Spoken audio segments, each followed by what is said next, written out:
دنیا کی رنگینیوں میں، بازاروں کے شور میں، دولت کے پیچھے بھاگتے انسانوں کے بیچ ایک ایسا شخص بھی تھا جو سب کچھ دیکھ کر مسکرا دیتا، لیکن اس کی مسکراہٹ میں دنیا کی چمک نہیں بلکہ آخرت کا سکون جھلکتا تھا۔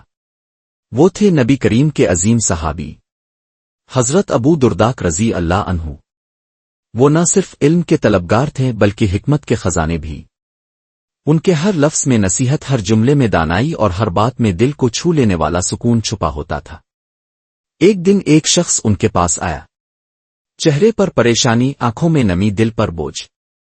اس نے کہا، اے ابو درداء، میرا دل سخت ہو گیا ہے، میں سکون تلاش کرتا ہوں لیکن کہیں نہیں ملتا۔ ابو درداء رضی اللہ عنہ نے نہ غصہ کیا نہ تانے دیے، بس اپنی پر نور آنکھوں سے اس کی طرف دیکھا، پھر نرم مسکراہٹ کے ساتھ فرمایا، اپنے دل کو نرم کرنا ہے تو 3 کام کرو۔ یتیم کے سر پر محبت سے ہاتھ رکھو، غریب کو کھانا کھلاؤ، اور قبرستان جاؤ۔ موت کو یاد کرو۔ کتنی مختصر سی بات تھی، لیکن اس میں صدیوں کا علم اور دلوں کو بدل دینے والی حکمت چھپی تھی۔ سوچو، ایک یتیم بچہ جس کے سر پر کوئی ہاتھ رکھنے والا نہ ہو، جب تم اس کے سر پر نرمی اور پیار سے ہاتھ رکھتے ہو تو اس کے دل کا بوجھ ہلکا ہوتا ہے، وہ مسکراتا ہے اور اس کی وہ مسکراہٹ تمہارے دل کو بھی نرم کر دیتی ہے۔ حضرت ابو درداء رضی اللہ عنہ جانتے تھے کہ یتیم کے آنسو پونچھنے سے اللہ انسان کے اپنے دل کے پردے ہٹا دیتا ہے۔ پھر فرمایا، غریب کو کھانا کھلاؤ۔ دنیا میں سب سے بڑی بھوک روٹی کی نہیں بلکہ محبت اور عزت کی ہے۔ جب تم اپنے دسترخوان سے کوئی لقمہ نکال کر ایک بھوکے کو دیتے ہو تو دراصل تم اپنے دل کو سکون کا لقمہ کھلا رہے ہوتے ہو۔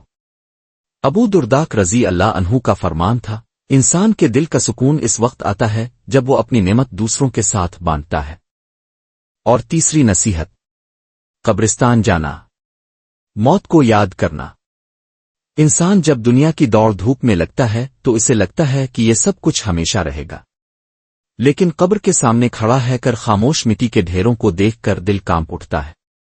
ابو درداء رضی اللہ عنہ کہا کرتے تھے، قبرستان میں خاموشی تمہیں وہ سبق دیتی ہے جو دنیا کا شور کبھی نہیں دے سکتا۔ یہ 3 نصیحتیں محض الفاظ نہیں تھیں، یہ تو دلوں کے لیے دوا تھیں، اور آج کے زمانے میں بھی یہ نسخہ وہی تاثیر رکھتا ہے۔ حضرت ابو درداء رضی اللہ عنہ کی حکمت صرف یہاں تک محدود نہ تھی۔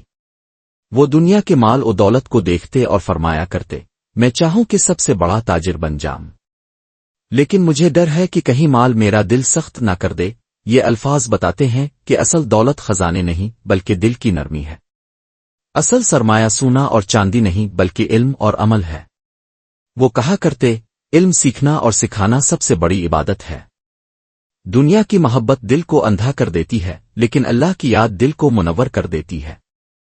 دل کا سکون مال سے نہیں نیک عمل سے ملتا ہے۔